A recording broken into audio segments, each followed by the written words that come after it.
최경영의 최강 시사.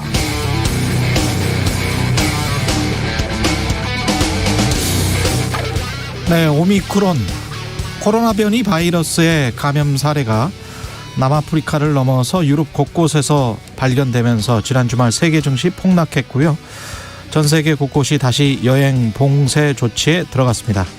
오미크론 바이러스가 퍼지기 시작한 아프리카 지역의 2차 접종률 7%밖에 안 되네요.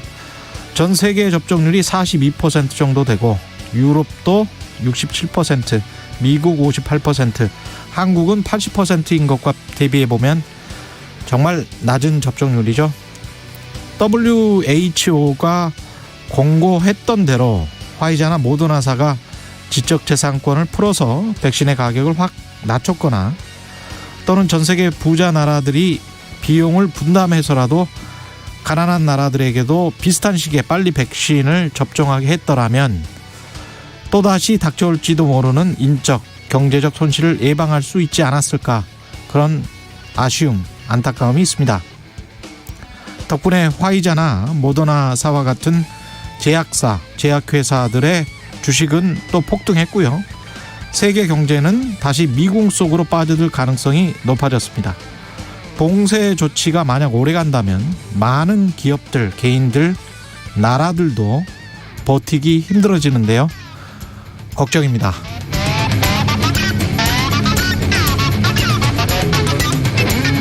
네, 안녕하십니까. 11월 29일 세상에 이익이 되는 방송 최경영의 최강시사 출발합니다. 저는 KBS 최경영 기자고요. 최경영의 최강시사 유튜브에 검색하시면 실시간 방송 보실 수 있습니다.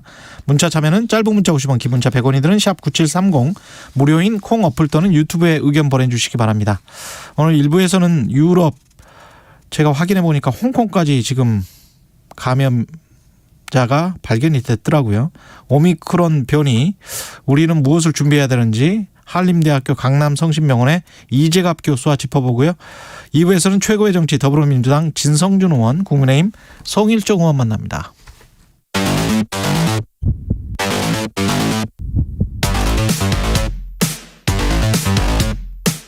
오늘 아침 가장 뜨거운 뉴스 언박싱. 네, 뉴스 언박싱 시작합니다. 민동기 기자, 김민아 시사평론가 나오셨습니다. 안녕하십니까? 안녕하십니까? 예, 약간 좀 걱정이 되네요. 이건 델타 변이에 이어서 이 계속 이런 식으로 2022년까지 간다고 생각하면 버틸 수 있는 나라들이 이제는 조금씩 줄어들 것 같은데. 그러니까 이 오미크론이 얼마나 위험한가에 대해서는 아직 몰라요. 정확하지는 않은데요. 예. 일단 언론 보도를 보니까 전파력이 기존 델타 변이보다 더 강하다. 그리고 그 현재 국내 보급된 PCR 검사법 있지 않습니까? 예. 이 검사법으로는 검출이 되지 않는다. 뭐 이렇게 지금 알려지고 있습니다. 그래서 지금 정부도 남아공을 비롯한 아프리카 8개국에서 오는 외국인에 대해서 입국 금지 조치를 지금 취한 그런 상황이고요. 아프리카 8개국만? 그렇습니다. 일단 그 아프리카 8개국에 대해서만 일단 입국 금지 조치를 취했고요. 외국인 입국, 특정 국가의 외국인 입국을 전면 금지한 게 이번이 처음입니다. 그래서 상당히 좀 이거 같은 경우에는 WHO가 이 오미크론 변이를 우려 변이로 지정한 이후에 정부가 회의를 통해서 결정을 한 거거든요. 그래서 조금 상황을 좀 지켜봐야 할 것으로 보이고요. 다만 그 현지 교민들 있지 않습니까? 예. 이 현지 교민들 같은 경우에 국내 입국은 허용이 되는데 예방 접종력하고는 무관하게 자가 격리가 아니라 일단 시설 격리를 해야 됩니다. 국내 들어오려면. 예.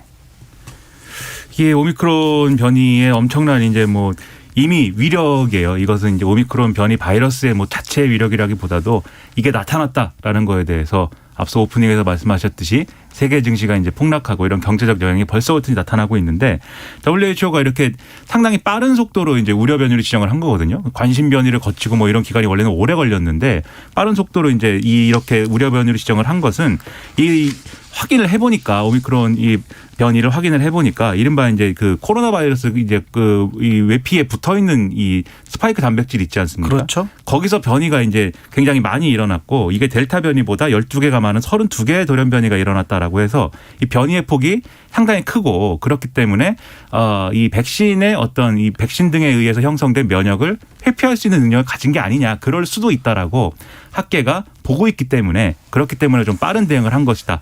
이렇게 볼 수가 있겠고요. 그리고 이제 감염 회피력을 말씀드렸는데 여기에 더해서 델타 변이보다 지금 이 남아프리카 공화국에서의 사례를 보면은 델타 변이보다 전염력이 빠르다. 전염 속도 빠르다. 그렇기 때문에 이런 부분들과 관련돼서는 굉장히 이제 델타 변이보다 좀 치명적인 결과를 가져올 수 있는 그러한 변이 바이러스다라고 봤기 때문에 이렇게 대응이 이제 빠르고 거기에 따른 경제적 영향이 있는 것이죠. 다만 이제 하나 같이 봐야 될 것은 이게 결국은 치명률이 어느 정도나 될 거냐를 이후에 확인하는 게 중요할 것 같습니다. 왜냐하면 아직 모릅니다. 그렇죠. 예. 이 백신 회피 가능성이 있고 그다음에 이제 뭐 감염력이 빠르다고 해도 치명률이 만약에 낮다라고 하면 이것은 또 다른 대응을 또 요구하는 것이고 그러면 오히려 지금 상황에서는 또 우리가 대응하기에 그렇게까지 최악의 대응은 또 아닐 최악의 상황으로 가지 않을 수도 있거든요. 그럼요. 그것까지 이제 종합적으로 봐야 되기 때문에 미리 이렇게 뭐 절망하고 뭐 이렇게 할 필요까지는 없겠지만 다만 지금 상황에서는 앞서 말씀하신 대로 이게 정확하게 어느 정도의 위력을 갖고 있는 것인지 우리가 모르기 때문에 지금 몰라요. 잘. 그렇죠. 예. 그래서 최악의 상황까지 가정하고 일단 대응하는 게 필요하다.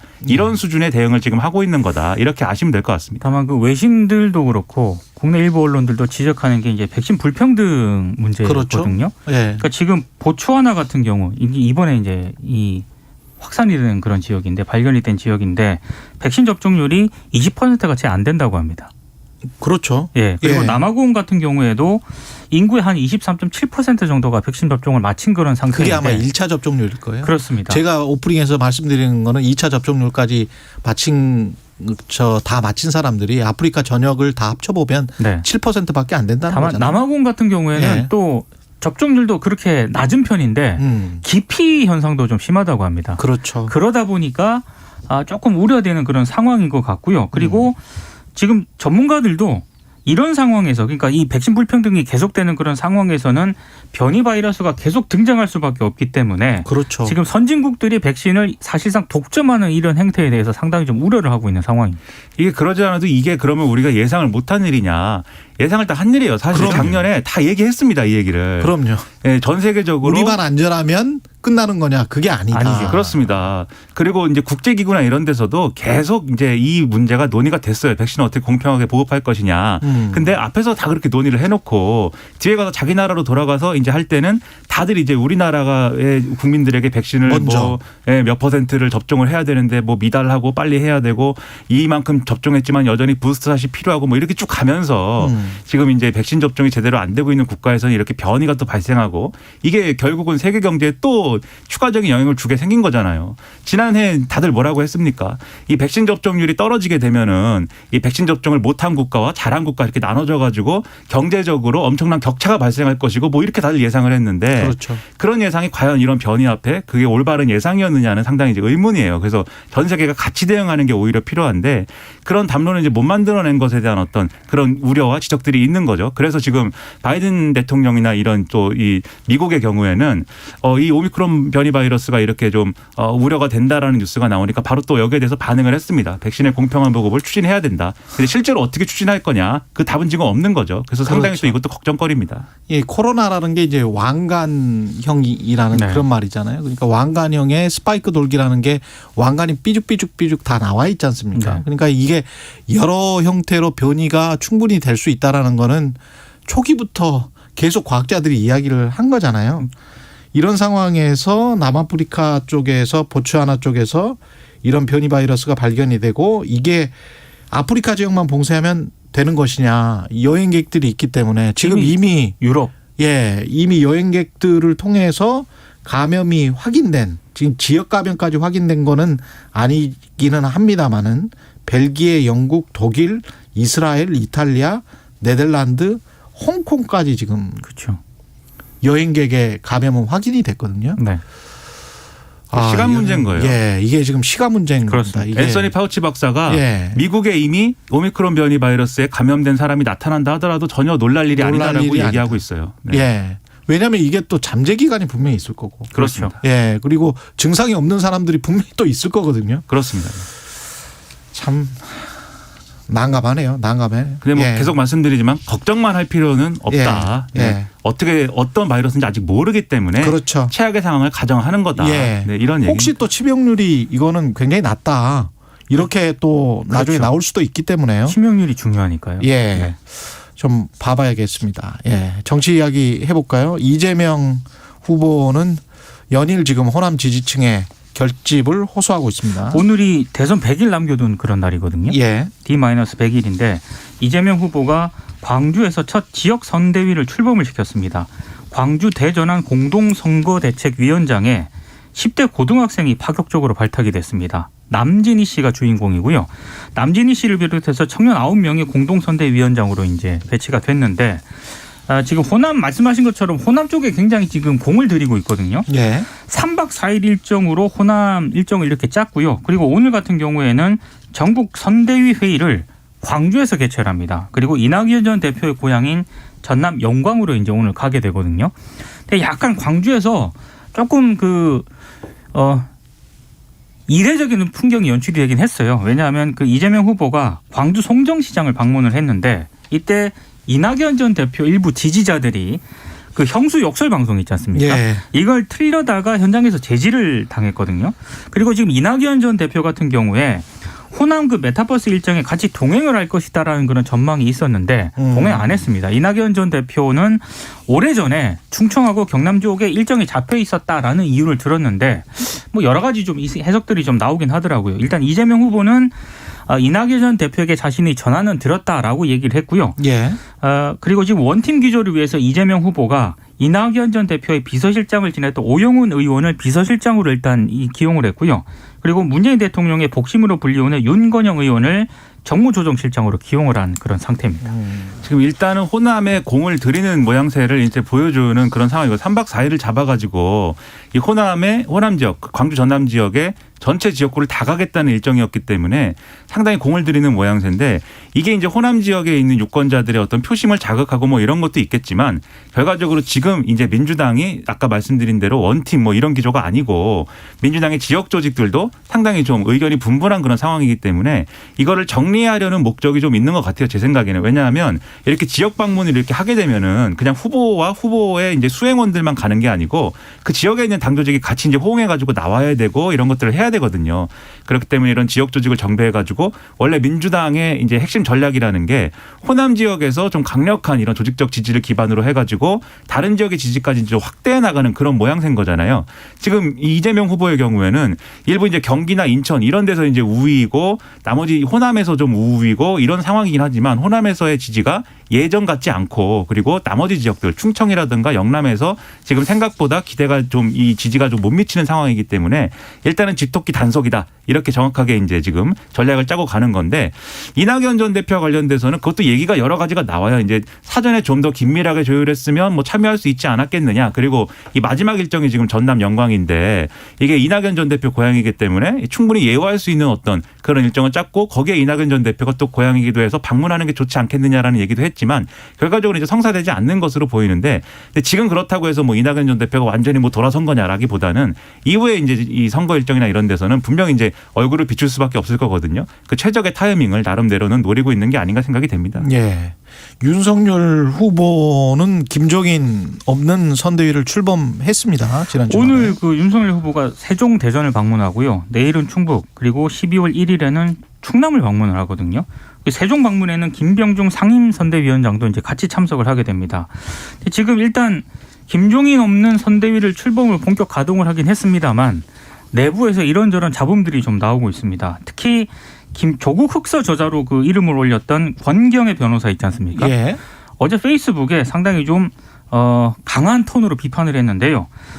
기묘사화라고 얘기를 했습니다. 기묘사화? 예, 김종인 전 위원장의 선대위 합류 불발을 기묘사화라고 얘기를 했는데 한마디로 이게 이제 조선 중종 시절 때 개혁파가 숙청된 그런 사건이지 않습니까? 그래서 김종인이 개혁파고 그렇습니다. 김종인 전 위원장을 비롯한 이른바 그 지금 외부에서 거론되는 그런 인사들이 있거든요. 예. 그런 인사들이 선대위에 못 들어오고 있는 그런 상황을 기묘사화라고 이제 빗댄 건데 훈구파한테 숙청당했다. 그렇습니다. 이제 그 사건을 얘기를 하면서 결국에는 김종인 상황설을 퍼뜨리는 세력들이 승리를 한 것이다라고 얘기를 했습니다. 그리고 지금 제가 여기 뭐 소개는 안 해드렸는데 장제원 의원이 예. 실질적으로 지금 윤석열 후보를 좌지우지하는 어떤 실질 세력이다라고 얘기를 하면서 진중권 작가랑 또 페이스북에서 사실상의 전쟁을 하고 있거든요.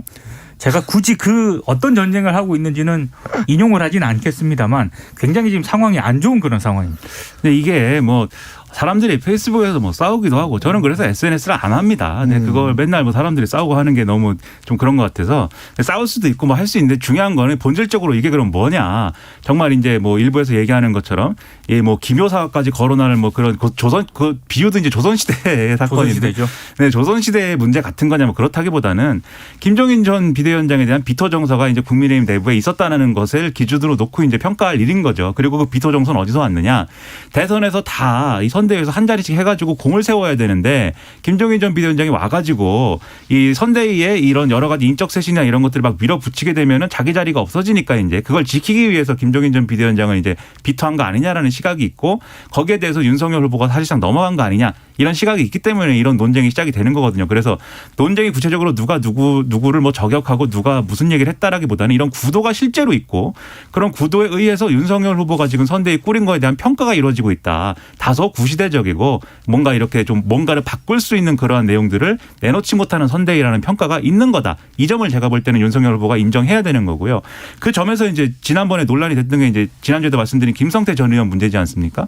김성태 전 의원이 결국은 이제 백의종군 의사를 밝히면서 선대위 직책을 내려놓기로 했는데 원래 직능총괄본부장이었죠. 그렇습니다. 예. 이와 관련돼서 이제 윤석열 후보가 여기에 대해서 얘기를 했습니다. 이제 고맙다고 얘기를 하면서도 이 사건에 대해서는 시간이 오래됐기 때문에 잘 기억을 내가 못했다 이렇게 얘기를 했는데 기억을 못할 게 아니고 이제 내정됐다는 뉴스도 바로 나온 다음에 한겨레라든지 이런 신문들이 보도를 했거든요. 왜냐하면 이 김성태 전 의원 사건 한겨레가 취재하고 한겨레가 보도했던 것이었기 때문에 바로 지적이 나왔는데도 불구하고 이제 기억을 못했다라고 얘기하는 것은 다소 이제 부실한 해명이 아닌가 이런 지적이 또 나올 수밖에 없는 거죠. 이게 KT 특별 채용 사건 이거는 꽤 유명한 사건이었는데요. 아니, 굉장히 떠들썩했고요. 네. 네. 충분히 알 수 있는 그런 사건이었습니다. 그렇습니다. 그리고 대단히 전형적인 사건이기도 하고요. 그러니까요. 네. KT 회장을 그 국정감사에 국정감사에 증인 채택 안 해주는 대가로 자기 딸을 정규직 채용을 시켜달라고 한 거 아니냐. 전형적인 프레임이지 않습니까? 이게 예. 전형적인 구도기 때문에 이거를 그냥 이제 와서 이제 몰랐다라고 얘기하는 거에 대해서는 아마 납득이 안 된다라고 얘기하는 유권자들도 상당할 겁니다. 예. 그리고 제3지대라고 불리우는 사람들, 예. 다 생각은 다른 것 같습니다만 안철수, 심상정, 김동연 이 세 사람이 공조를 할 듯하다? 근데 일단 조선일보 보도를 보면은요. 예. 심상정, 안철수 후보는 이번 주에 만나서 일단 공조 문제를 논의를 할 것이다 이렇게 보도를 하고 있거든요. 그리고 지난 25일에 정의당 배진교 원내대표랑 국민의당 권은희 원내대표가 비공개로 만났습니다. 공조 필요성에 공감을 했다는 게 조선일보 보도 내용이고요. 아, 공감을 했다는 거예요? 네. 조선일보의 보도는? 네. 조선일보는 그렇게 보도를 하고 있고 김동연 전 부총리 같은 경우에는 두 사람 만남 이후에 만약에 김동연 전 부총리를 포함한 3자 회동이 마련이 되면 응할 가능성이 있다. 여기까지가 이제 조선일보 보도 내용이거든요. 예. 근데 지금 세 사람의 계산법이 조금씩 다릅니다. 왜냐하면 심상정 후보 같은 경우에는 기득권 양당 체제를 끝내자고 천명한 분들이 안철수, 김동연 후보니까 만나서 1차 논의를 해볼 수 있지 않느냐. 이렇게 이제 얘기하는 입장이고요. 그리고 김동연 전 부총리 같은 경우에도 대화에 동의하자는 그런 차원이지 연대나 단일화 쪽은 아니다.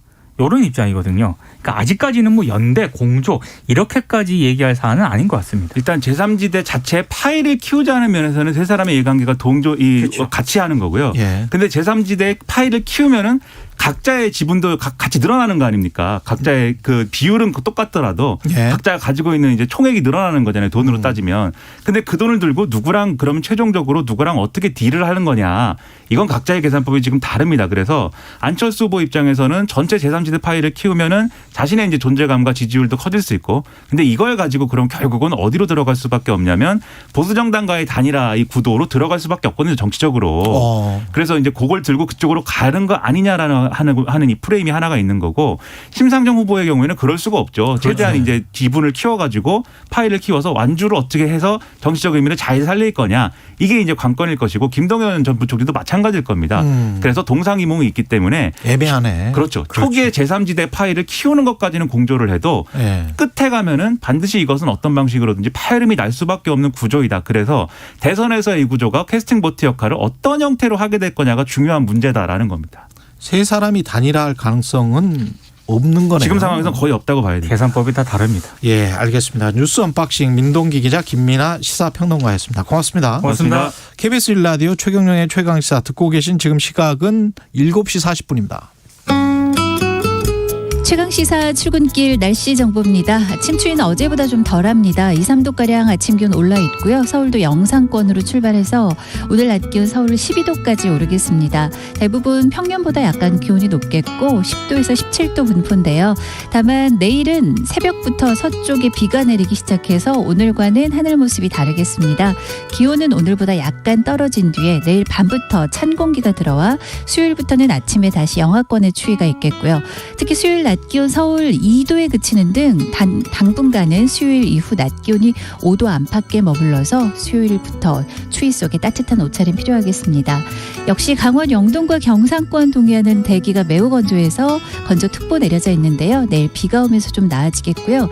내일 전국적인 비는 오후 시점에 해안 지역 먼저 그치겠지만 그 밖의 지역은 기온이 떨어지는 오후 이후에는 눈으로 바뀌어서 좀 내릴 수 있으니까 참고하시기 바랍니다. 강풍과 풍랑도 주의하셔야 되겠고요. 오늘 미세먼지 농도 중서부 쪽으로 높겠습니다. 지금 서울 기온은 2.9도입니다. KBS 날씨정보 최영우였습니다. 계속해서 이 시각 교통 상황 KBS 교통정보센터의 이승미 씨가 정리해드립니다. 네, 이 시각 교통 상황입니다. 오늘 아침 출근길 사고 난 곳 많은데요. 부산 외곽고속도로 창원 방향으로 신어산 터널 1차로에서 승용차 관련 사고 나서 2km 구간 정체입니다. 평택 제천고속도로 제천 방향은 안진 터널에서 사고가 있었습니다. 처리 작업 끝나고요. 안성맞춤 휴게소에서 안진터널 쪽으로 10km 구간이 밀립니다. 서울시내 내부순환도로 성수 방향은 기름램프 부근에서 사고 나고요. 뒤로 연희램프부터 정체되고 있습니다. KBS 교통정보센터였습니다. 오늘 하루 이슈의 중심. 당신의 아침을 책임지는 직격 인터뷰. 여러분은 지금 KBS 1라디오 최경영의 최강시사와 함께하고 계십니다. 네, 오미크론 변이 바이러스가 세계 각국으로 퍼지면서 우려가 커지고 있는데요. 오미크론 변이 우리가 알고 있는 건 뭐고 모르고 있는 거는 무엇인지 좀 확인을 해보겠습니다. 이재갑 한림대학교 강남성심병원 감염내과 교수님 연결돼 있습니다. 안녕하세요. 네, 안녕하세요. 예, 오미크론 변이 이게 델타 변이나 기존 코로나 바이러스하고는 뭐가 확실히 다릅니까? 일단 이제 지금 현재까지 나와 있는 정보로는요. 예. 그러니까 유전자 변이 자체가 델타보다 훨씬 많다. 한 30개 넘는 데서 이제 스파이크 단백질, 돌기 단백질 부위가 변형이 돼 있다고 하고 있고요. 예. 그다음에 이제 전파 양상이 좀 우려되는 부분들은 지금 남아프리카 공화국에서 유행을 하고 있는 주가 있는데 예. 거기가 원래 델타가 유행하고 있었는데 최근 3, 4주 사이에 오미크론으로 이제 우세하는 바이러스가 아예 바뀌었다. 예. 이런 보고가 있어서 전파력이 델타보다 더 강한 게 아니냐 정도의 정보가 현재 있는 상황입니다. 그럼 델타보다 강해서 오미크론이 남아프리카 공화국을 압도했다. 남아프리카 네. 공화국에 그러면 이게 만약에 혹시 치명률이나 이런 거는 알려지지는 않았죠? 예, 일단은 뭐 지금 현지에서 환자, 그러니까 이번 유행을 첫 보고한 의사에 의하면 증상 자체는 뭐 크게 더 심하진 않다 이렇게 얘기를 하는데 지금 그러니까요. 유행 지역이 주로 젊은 사람에서 발생을 하기 때문에 이런 치명률이라든지 아니면 중증화율을 이제 나타내기 좀 어려울 거로 예상을 하고 있거든요. 그래서 이제 얼마나 더 이제 병독성이 심해졌느냐 여부는 더 많은 확진자 대비한 그런 역학 데이터가 나와야 확인이 될 것 같습니다. 미국의 파우치 소장도 미국에서 지금 뭐 발견됐다고 해도 놀랄 일이 아니다라고 이야기를 하고 있고 여행객 감염자는 지금 벨기에, 영국, 독일, 이스라엘, 이탈리아, 네덜란드, 홍콩 이쪽에서 이제 발견이 됐는데요. 네. 지금 뭐 전 세계적으로 빠르게 확산이 되고 있다고 보십니까? 아니면 얼마나 빠르게 확산될 것 같습니까? 일단 이제 뭐 확산이 될지 말지 여부는 한 달 정도의 시간을 두고 이제 전 세계 이제 분포를 봐야 되기는 하는데 예. 워낙에 이제 전 세계 여행이 많이 이제 줄어들어 있잖아요. 예. 근데 그럼에도 불구하고 델타 변이 같은 경우는 전 세계까지 확산되는데 5개월도 안 걸렸거든요. 그래서 이게 만약에 델타 변이의 양상들을 가지고 있고 또한 이제 각 국가가 유입 차단에 실패를 하기 시작한다면 특히 미국이나 유럽에서 유행이 거세지기 시작하면 전 세계의 유행은 어쩔 수 없는 상황이 될 거라고 예상을 하고 있습니다. 그렇겠죠. 그 WHO가 관심 변이로 지정했다가 이제 우려 변이로 단계를 높였는데 이게 어떤 의미입니까? 우려 변이라는 게. 예, 일단 간신 변이는 일단은 이제 그런 변이 자체의 위험성이 있을 수 있어서 이제 잠재적으로 이제 지정을 해놓은 게 간신 변이고요. 그 중에서 역학적인 데이터라든지 특히 이제 뭐 전파력이 강해졌다든지 또는 백신 효과를 떨어뜨린다라는 부분이 이제 증거가 나타나기 시작하면 우려 변이로 이제 거의 격상을 하게 됩니다. 근데 지금 이 오미크론 같은 경우는 아예 처음부터 그냥 아예 우려종으로 바로 지정이 됐기 때문에 다른 변이보다는 좀 더 빨리 지정됐다 보시면 될 것 같습니다. WHO 세계보건기구는 이 변이 오미크론이 다른 변이에 비해서 재감염 위험이 높다 이렇게 밝혔는데요. 네. 재감염 위험이 높으면 상대적으로 치명률은 낮다 뭐 이게 이제 상식이었잖아요.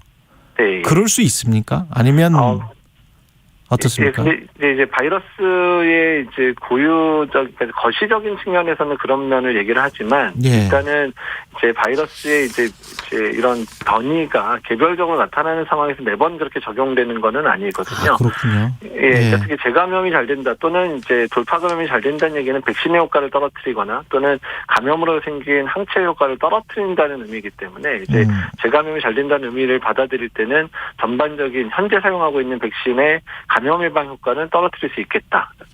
이러라고 생각하시면 될 것 같습니다. 이거를 어떻게 그 PCR 검사로 파악할 수 없다, 발견할 수 없다 이런 보도도 나왔는데 이건 맞습니까? 일단 이제 그 전체적인 이제 확진 자체는 PCR 당연히 되는 거고 이 사람이 걸렸는지 안 걸렸는지는 알 수 있지만 이게 이제 오미크론에 의한 변인지 아닌지는 PCR 방법으로는 확인할 수 없다는 얘기인데요. 그러니까 기존에 이제 워낙에는 이런 돌연 변이는 이제 전장 검사라 그래서 유전자 전체를 이제 읽어내는 시퀀싱 방법들을 동원을 했는데 이제 알파, 베타나 델타 같은 경우에 특정 부위의 유전자 변이를 PCR 방법으로 이제 개발했던 방법이 있긴 있습니다. 근데 이제 기존에 개발된 그 방법은 안 된다는 얘기고요. 또 새롭게 개발할 수는 있기 때문에 새로 개발된 PCR 방법 현재 정부 차원에서는 개발을 시작했습니다. 기존의 백신을 이제 우리나라 사람들은 뭐 거의 대부분 맞았기 때문에 가장 우려하시는 게 그걸 것 같아요. 기존 백신 맞은 사람들은 괜찮은 건가? 오미크론에 어떻게 보십니까? 그러니까 일단 이제 델타 변이 때문에도 효과가 좀 감소하다 보니까 우리가 이제 부스터샷을 통해서 항체가를 높이고 전체 면역을 높이자 이렇게 얘기를 하고 있잖아요. 그러니까 어떻든 간에 부스터샷을 제대로 맞게 되면 그냥 안 맞은 경우에 비해서는 델타뿐만 아니라 오미크론에 대한 이제 그 백신 효과는 더 올라가는 게 맞게 되고요. 그러니까 백신 효과가 많이 떨어져서 돌파 감염이 많이 되더라도 중증 예방 효과는 주로 T세포 면역이 작용을 하기 때문에 T세포 면역은 이제 변이에 따라서 떨어지는 게 이제 중화항체나 이런 감염을 예방하는 효과보다는 좀 덜 떨어지게 되거든요. 어쨌든 백신 효과의 중증 예방 효과는 계속 어느 정도 남아있을 거다 생각이 되기 때문에 기존 백신 맞은 게 무효하다든지 백신 무용론 이런 거를 주장할 이유는 없습니다. 그러니까 걸려도 T세포가 계속 싸우고 있기 때문에 중증으로는 가지 않는다는 거죠. 면역력이 우리가 높아져서. 네. 중증 예방 효과는 상당히 계속 오래 남아있을 가능성이 높습니다. 이게 아까 뭐 미국이나 유럽으로 퍼지기 시작하면 전 세계로 퍼지는 거는 뭐 시간 문제다라고 하셨는데요. 그러면 우리는 어떻게 해야 되나요? 단계적으로 추이를 좀 봐야 됩니까? 일단 이제 토요일에 긴급 회의가 돼서 일단은 이제 그 남아프리카에 있는 8개국의 입국 금지 아마 우리나라가 아마 특정 감염병에서 입국 금지한 건 처음으로 알고 있거든요. 일단은 입국 금지가 실현됐고 그리고 그 내국인이더라도 국내에 들어올 때는 백신 접종자라 그래도 자가격리 면제가 취소가 되고 시설에서 열흘 동안 격리하는 것으로 바뀌었습니다. 일단 이제 우리나라는 현재로서는 국내 유입이 되고 이미 됐는지 또는 될 건지에 대한 이제 감시가 제일 중요하고요. 일단 외국에서의 유입 사례를 이제 최소화해서 최대한 시간을 버는라야 됩니다. 그래서 일단 현재 상황이 유행 상황을 통제할 수 있을 때까지 오미크론까지 들어오는 거는 막는 전략들을 해야 될 것 같고요. 또 그 사이에 백신이라든지 이런 것들을 준비하는 시간으로 삼아야 될 것 같습니다. 지금 외신 보니까 남아프리카 공화국의 한 의사도 내가 이미 이렇게 될 줄 알았다라고 누차 말하지 않았느냐 이러면서 분통을 터뜨리던데 이게 그쪽에는 아프리카 쪽에는 이제 백신을 아무래도 보급이 안 됐잖아요. 그리고 이제 그거를 계속 WHO가 공고를 했는데도 그게 이렇게 안 돼서 결국은 그쪽에서 변이 바이러스가 일어나고 선진국까지 이렇게 가는 상황이 이거는 막을 수가 이렇게밖에 될 수가 없는 겁니까? 어떻게 보세요? 이제 백신 공개 불평등성 문제는 정말 안타까운 부분인데요. 예. 아프리카 같은 경우에 지금 1차 접종 마친 사람들이 10%밖에 안 됩니다. 그런 상황이고, 또한 이제 워낙 이제 아프리카 같은 저소득 국가에 대해서 코백스 퍼실리티라는 조직을 통해서 WHO가 백신을 공급하기로 했는데, 그랬죠. 예. 약속량의 5분의 1도 지금 이제 백신 회사로부터 공급받지 못했거든요. 예. 근데 게다가 지금 되게 모든 국가들, 선진국들이 부스터샷을 접종을 시작하면서 물량 부족 상태가 계속 장기화되고 있어서 이런 문제들이 여러 차례 이제 아프리카나 지금 이제 예방접종이 낮은 중동의 일부 국가, 중앙아시아, 또 동남아시아 이런 국가들에서 변이 발생의 위험성은 계속 될 거라 예상하고, 그렇게 되면 코로나19가 전반적으로 안정되는 시기까지는 또 몇 년 이상의 시간이 걸릴 수 있게 된다. 이렇게 예상할 수밖에 없습니다. 변이 바이러스가 계속되면 몇 년의 시간이 걸릴 수 있다 이런 말씀이시군요. 지금 현재 우리나라 그 서울 같은 경우에 중환자 병상 가동률도 굉장히 높은 걸로 알고 있거든요. 네. 우리는 어떻습니까? 지금 중환자랄지 사망자랄지 상황. 그러니까 지금 수도권은 중환자실 가동률이 거의 85% 이상 되고 있고요. 예. 지금 전국을 전체 지금 이제 수도권의 환자가 일부 이제 비수도권으로도 가고 있기 때문에 지금 75%를 넘은 상황입니다. 이거는 언제든 비상계획을 발동해도 뭐 이상하지 않다라고 할 수 있는 상황이 이미 돼버린 상황이라 지금 어떻든 여러 가지 대책을 오늘 이제 뭐 종합 대책을 발표하겠다 그러긴 하는데, 거리두기의 강화를 포함한 이제 좀 전면적인 그런 이제 태세 전환이 필요하지 않을까 이렇게 생각을 하고 있습니다. 태세 전환. 지금 생각해 보면 이달 1일부터 우리가 단계적 일상 회복 시작했으니까 한 달도 안 됐단 말이죠. 네. 근데 이제 또 태세 전환을 해야 된다. 예, 일단은 뭐 지금 논의되고 있는 것 중에 거리두기 강화 이런 부분들이 많이 논의되고 있지 않은데, 그런 것 거리두기 강화가 되지 않고 유행 상황이 통제되지 않으면 중환자 의료 체계는 1, 2주 안에 정말 완전 울스톱될 수도 있는 상황이 올 수도 있어서 매우 이제 현장에서 느끼는 그 압박감은 상당합니다. 그렇군요. 그러면 자영업 하시는 분들이나 이런 분들 때문에 이제 정부는 그쪽이랑도 논의를 해보고 있다는 건데, 네. 그 다른 방법은 없을까요? 일단 지금은 유행 상황을 어떻든 꺾어야 되지 않으면 중환자 의료 체계를 못 버티기 때문에 어쨌든 거리두기 강화가 반드시 필요한데요. 다만 이제 저희가 이제 일상회복지원위원회 처음 시작할 때도 이런 비상계획이 실현될 만한 상황에서는 소상공인이나 자영업자들에 대한 패키지 정책 자금은 반드시 마련해서 동시에 같이 실현이 돼야 이런 방역 강화가 이루어질 수 있다 계속 건의를 하고 있었거든요. 그런 부분에 대해서 명확하게 정부가 입장을 밝혀야 될 것 같습니다. 부스터샷 같은 경우는 뭐 예외 없이 다 맞는 수밖에 없겠네요. 특히 이제 고령자층이나 이런 분들은 지금 상황에서는. 네, 그렇습니다. 일단 고령자에서 돌파 감염 사례도 늘고 있고 중증환자 사례도 뭐 미접종자에 비해서 훨씬 적지만 그래도 늘고 있는 상황이기 때문에 부스터샷은 일단은 필수다라고 생각을 해주셔야 될 것 같고요. 특히 이제 돌파 감염 사례가 많은 20에서 40대도 일단은 이제 부스터샷 접종을 필수로 하겠다라고 아마 오늘 발표가 될 것 같습니다. 예. 마지막으로 방송 들으시는 청취자분들에게 당부 이렇게 하자 말씀 좀 해주세요. 네, 뭐 또 다른 위기가 시작됐지만 언제든 국민들께서 협조해 주셔서 위기를 이겨냈거든요. 또 다시 한번 부탁드리는데 다시 한번 우리가 이 위기를 현명하게 이겨냈으면 좋겠습니다. 예, 알겠습니다. 오늘 말씀 감사하고요. 이재갑 한림대학교 강남성심병원 감염내과 교수였습니다. 고맙습니다. 감사합니다. KBS 1라디오 최경영의 최강시사 1부는 여기까지고요. 잠시 후 2부에서는 최고의 정치 더불어민주당 진성준 의원, 국민의힘 성일종 의원 만납니다.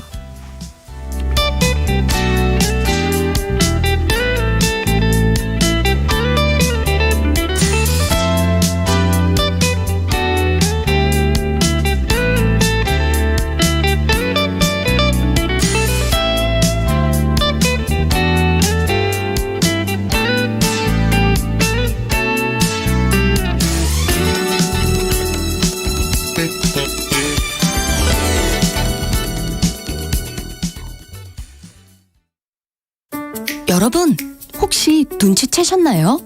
우리 생활 속 다양한 포장재들이 변신을 시작했다는 사실. 포장재의 재활용 용이성을 평가하는 포장재 재질 구조평가제도 시행 후 플라스틱은 확 줄이고 재활용은 더 쉽게. 페트병은 라벨을 떼서 가벼워지고 포장재의 재질은 더욱 단순해집니다. 이제 마트 진열대 곳곳에 숨은 무라벨 페트병과 재활용 최우수 또는 재활용 우수 제품을 찾아 슬기로운 소비 생활에 동참해주세요. 이 캠페인은 한국환경공단과 함께합니다. 한평생 가족을 위해 살아온 김필수 아버님의 삶의 경륜을 흔들림 없이 꿈을 향해 나아가는 27 박찬수 씨의 뚝심을, 소외된 이들을 돌아볼 줄 아는 주부 지소영 씨의 따뜻한 마음을 대한민국 법정으로 초대합니다. 만 20세 이상 국민이라면 누구나 국민이 직접 배심원으로 참여하는 국민참여재판. 재판 참관부터 피고인 유무죄 논의까지 국민과 함께하는 투명하고 민주적인 국민참여재판. 여러분의 관심과 적극적인 참여가 더 공정한 대한민국을 만듭니다. 이 캠페인은 법무부가 함께합니다.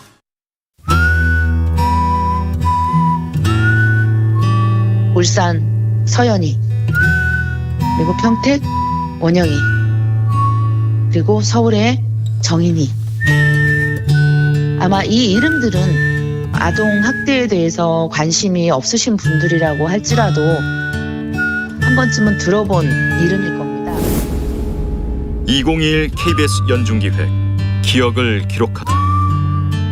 사실 매년 이 아동학대 사망 사건이요, 1년에 한 42명, 43명, 1년에 42명이라고 한다면 한 달에 3명에서 4명, 4명에서 5명의 아이가 학대로 사망을 하고 있다는 얘기입니다.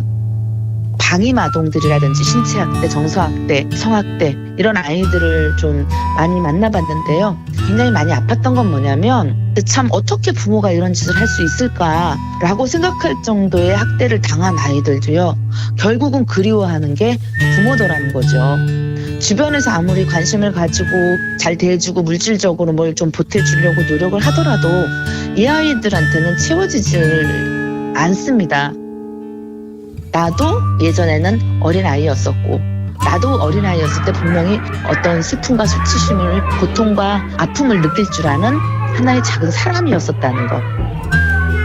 이 아이들은 부모의 소유물이나 누군가 함부로 대해도 되는 그런 존재가 아니라 독립된 하나의 인격체라는 것을 꼭 기억해 주셨으면. 대한아동학대방지협회 홍혜정 대표는 기억합니다. 단 한 대도 체벌이고 학대입니다. 아동을 향한 폭력은 절대 용인될 수 없습니다. 당신과 대한민국의 기억, KBS가 기록합니다.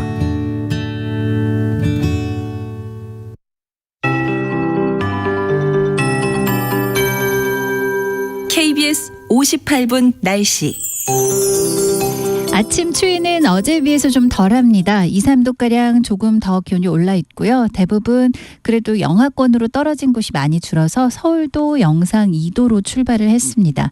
낮 기온은 서울이 12도, 세종 13, 대구와 광주, 강릉 각각 15, 16, 17도 보이겠고요. 전국이 10도에서 17도 분포로 오늘 낮 기온은 꽤나 가파르게 오르면서 평년보다 높고 어제보다도 약간 높은 곳이 있겠습니다. 오늘 강원 영동과 경상권 동해안은 대기가 매우 건조합니다. 하지만 내일 전국에 비 소식이 있고 기온도 오늘보다 좀 떨어지면서 건조특보가 해제될 가능성이 있고요. 내일은 전국에 비가 오는데 새벽에 서쪽부터 시작이 됩니다. 내일 아침 전국으로 확대돼 밤에 대부분 그치는데요. 중간 오후에 기온이 좀 떨어지면서 이 비가 눈으로 바뀌어서 일부 내륙으로 내릴 수 있겠습니다. 내일 기온은 크게 떨어지지는 않겠지만 밤 시간부터 찬 공기가 몰려와서 수요일 아침 기온을 크게 떨어뜨리겠습니다. 수요일 아침 서울이 영하 3도로 출발해 낮 기온도 고작 영상 2도에 그치는 등 지난번 추위와 다르게 낮 기온이 큰 폭으로 내려앉습니다. 수요일 이후 주말 휴일까지도 추위는 비슷하게 이어질 전망입니다. 오늘 중서부 지역의 미세먼지 농도는 종일 다소 높겠습니다. 지금 서울 기온 3.7도입니다. 최영우였습니다.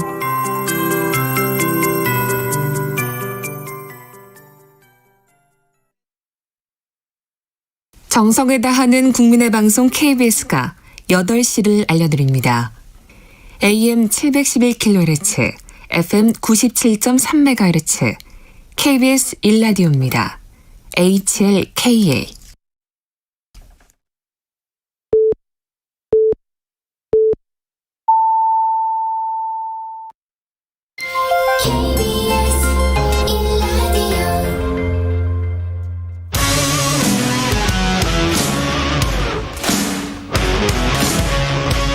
오늘 하루 이슈의 중심 최경영의 최강 시사.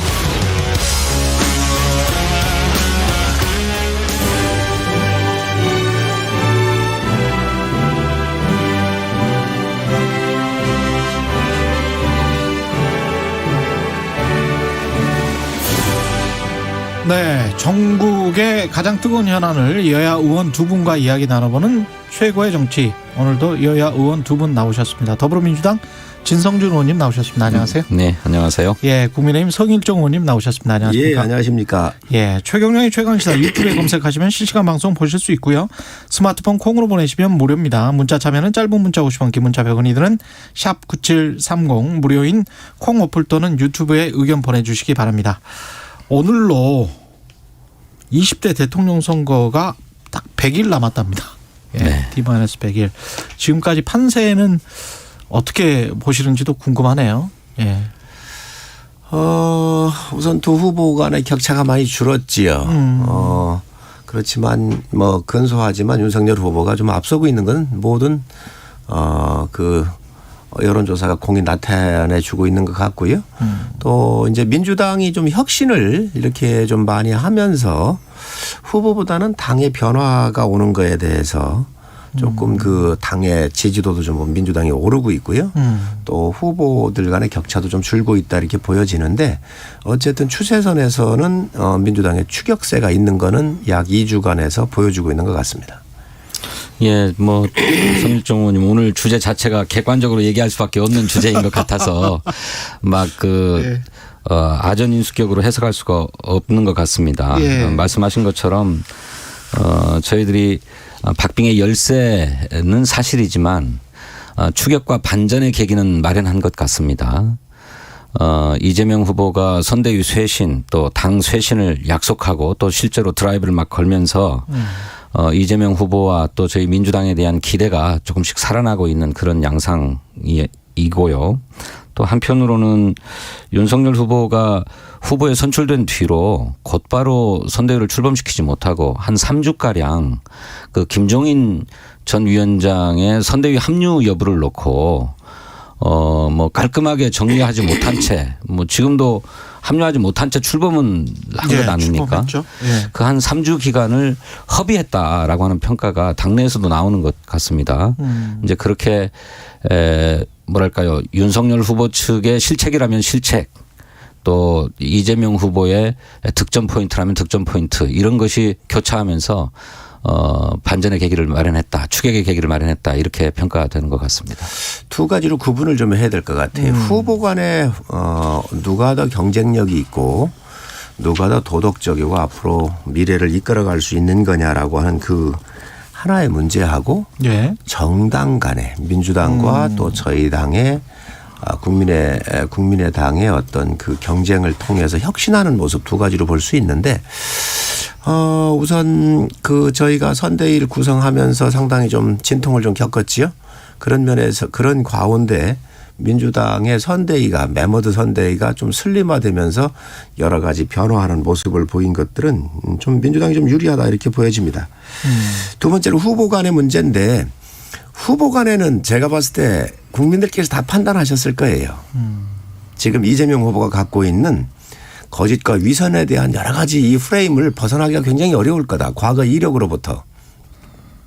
저희가 뭐 객관적 지표를 가지고 얘기를 하는 게 아니라 객관적 지표를 가지고 얘기할 수밖에 없는데 주관적으로 얘기하기보다는 예를 들면 형수 욕설에서 문제부터 지금 친조카 아닙니까? 친조카의 그 살인 사건에 대해서 본인이 변호를 했단 말이죠. 근데 심신미약이라고 얘기를 했고 또 거기에다가 뭐라고 얘기를 했냐면은 친척이라고 그랬어요. 친족합니다. 피가 바로 섞여 있는 친족합니다. 이런 문제에서부터 이 대장동 그 정자동 백현동에 이르는 여러 가지 부패 문제 그리고 그 변호사 대납 의혹에 대한 여러 가지 문제점들이 굉장히 많이 노정돼 있거든요. 그렇기 때문에 후보의 이미지 변신이 굉장히 부정적이어서 쉽지가 않을 것이다라고 생각을 합니다. 그래서 후보에 있어서의 그 경쟁력은 윤 후보가 훨씬 더 있지 않겠나 생각을 합니다. 예. 이재명 후보에게 겹겹이 쌓여진 어떤 누명 때문에 부정적 이미지가 상당히 진하게 드리워져 있는 것은 사실입니다. 그런데 이제 그걸 꼼꼼히 들여다보면 그게 다 왜곡과 누명이다라고 하는 것이 확인이 될 수 있습니다. 방금 말씀하신 무슨 변호사비 대납 사건이니 뭐니 하는 문제는 본인이 자료를 다 제출했고 빨리 수사해서 결과가 나오면 그런 의혹은 말끔하게 씻길 거라고 생각하고요. 대장동 사업과 관련해서도 검찰이 배임 혐의를 2달 가까이 수사했습니다만 이재명 후보의 배임 문제는 이번 중간 수사 결과 발표에도 전혀 거론조차 되지 않았고 또 관련자라고 할 수 있는 유동규 전 성남도시개발본부 도시개발공사 본부장이 배임, 뇌물 등의 혐의로 구속 기소되면서도 무슨 이재명 후보가 전혀 언급되지 않았어요. 만약에 보고를 받았거나 지시를 했거나 했으면 뭐 공범 관계이든지 뭐 주종 관계이든지 이런 것들이 언급되었어야 할 텐데 그러지 않았습니다. 조카의 살인 사건에 대해서 변호한 것은 뭐 그런 변호를 하지 않았더라면 얼마나 좋았겠습니까마는 그 조카의 집안 형편이 다른 뭐 유능한 변호사를 선임할 만한 형편이 못 됐고 또 그런 살인 사건을 누가 왈칵 수임하겠다고 하는 변호사도 마땅치 않았을 판에 본인이 변호사였기 때문에 맡을 수밖에 없었다. 저는 변호사는 제 아무리 흉악한 범죄라도 사건에 의뢰가 오고 해야 되겠다는 생각이 들면 수임해서 최선을 다해서 변호하는 것이 변호사의 기본 임무입니다. 만약에 그것을 거부한다거나 또는 변호를 하는 데 있어서 충실하게 피의자의 인권을 고려하고 또 방어권을 생각해서 충실하게 변호하지 않는다면 그거야말로 또 배임이죠. 근데 이런 문제를 가지고 대통령 후보 자격이 없다 이렇게 말씀하시는 것은 과한 말씀이고 오히려 윤석열 후보의 자질과 역량이 대통령직을 수행하기에는 현격히 부족하다라고 하는 점이 지금 막 매일같이 확인되고 있는 것 아닙니까? 그런 점에서 윤석열 후보도 국민에게 호감을 얻고 있는 후보가 아니다. 그래서 뭐 역대 대선과 달리 비호감 대선이다라고 하는 평가를 듣고 있는데 불행한 일이긴 하지만 윤석열 후보도 마찬가지 입장이다라고 하는 점 말씀드리고 싶습니다. 진 의원님 후보 말씀에 일반적 사항이라고 한다면은 뭐 충분히 이해할 수가 있습니다. 그러나 이것은 대한민국의 대통령을 뽑는데 대통령은 우리 국민들을 대표하고 국가의 격을 나타내는 분이시지요. 변호사 부분을 설명을 하셨지만 일반 변호사이거나 대통령 후보가 아니라고 그러면은 저도 동의를 할 수가 있습니다. 그런데 여기는 친척의 개념이 굉장히 넓지 않습니까? 그런데 친조카란 말이죠. 그래서 문제가 크다고 이렇게 보여지는 것이고 이게 또 이 중학교 다니면서 국제 마피아 조직인가요? 그렇게 연결이 돼 있는 것들이에요. 그런데 여기 변호사가 그럼 없느냐. 누가 서주지 않고 이래서 그렇다. 국선 변호사가 있습니다. 얼마든지 다 쓸 수가 있는 것이지요. 그런데 이거를 얘기하기 전에 18년도에 강서구 PC방 살인 사건이 났었을 때 이재명 후보께서 뭐라고 얘기를 하셨냐면은 정신질환에 의한 감형에 분노한다 그러면서 본인이 이러한 사건에 대해서 굉장히 분노하는 표시를 했거든요. 그리고 이 사건 하나 맡은 게 아니라 또 다른 사건도 변호를 하셨단 말이지요. 그렇기 때문에 지금 현재 사건의 파장이 굉장히 큰 것이고 과연 국가 지도자로서 한 사건을 비슷한 사건을 바라볼 때 동일한 철학적 기준을 가지고 보고 있는가. 그리고 본인은 인권 변호사를 늘 주장을 했단 말이지요.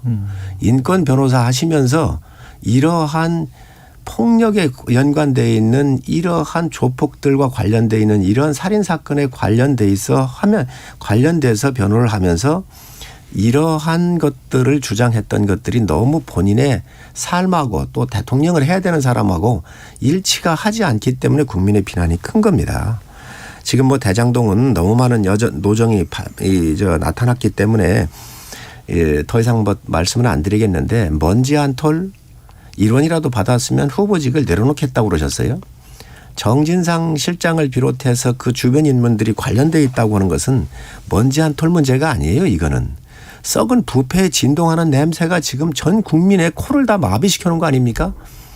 그런데 이런 사건으로부터 자유롭다라고 이야기하는 것은 있을 수가 없는 일이다. 그렇기 때문에 일단 이 부정적인 이미지로부터 벗어나기가 굉장히 쉽지 않다. 윤석열 후보 얘기를 하셨는데 여당에서 그렇게 하실 수 있다고 생각을 합니다. 제가 이재명 후보를 여러 가지 이런 사실을 가지고 이렇게 얘기를 하듯이 또 여당에서도 윤 후보에 대해서 얘기할 수 있겠지만 윤 후보야 평생을 공직에서 살면서 비교적 그래도 개인적으로는 그렇게 큰 문제는 없어 보입니다. 윤석열 후보의 사법 리스크도 있을 거는 같은데 전반적으로 이렇게 보면 정권 교체 여론이 과반을 넘었잖아요.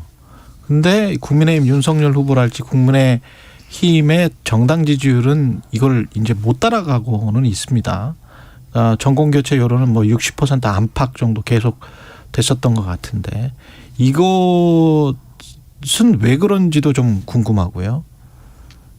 그러니까 정권 교체 여론이 높음에도 불구하고 윤석열 후보가 그 정권 교체의 적임자로 평가받지 못하는 것은 대통령으로서의 자질과 역량이 부족하다라고 하는 국민적 판단 때문에 그렇습니다.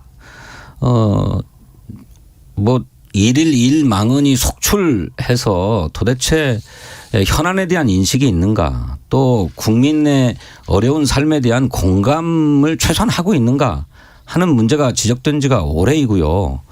또 얼마 전에는 한 방송사에서 주최한 심포지엄에 가서 프롬프터가 뜨지 않자 2분간 꿀먹은 벙어리로 서 있지 않았습니까? 그런 것이야말로 후보의 철학이나 식견이나 또는 무슨 정치적인 어떤 견해나 이런 것이 거의 백지 상태이다라고 하는 거를 스스로 폭로하고 자인한 것이 아닌가.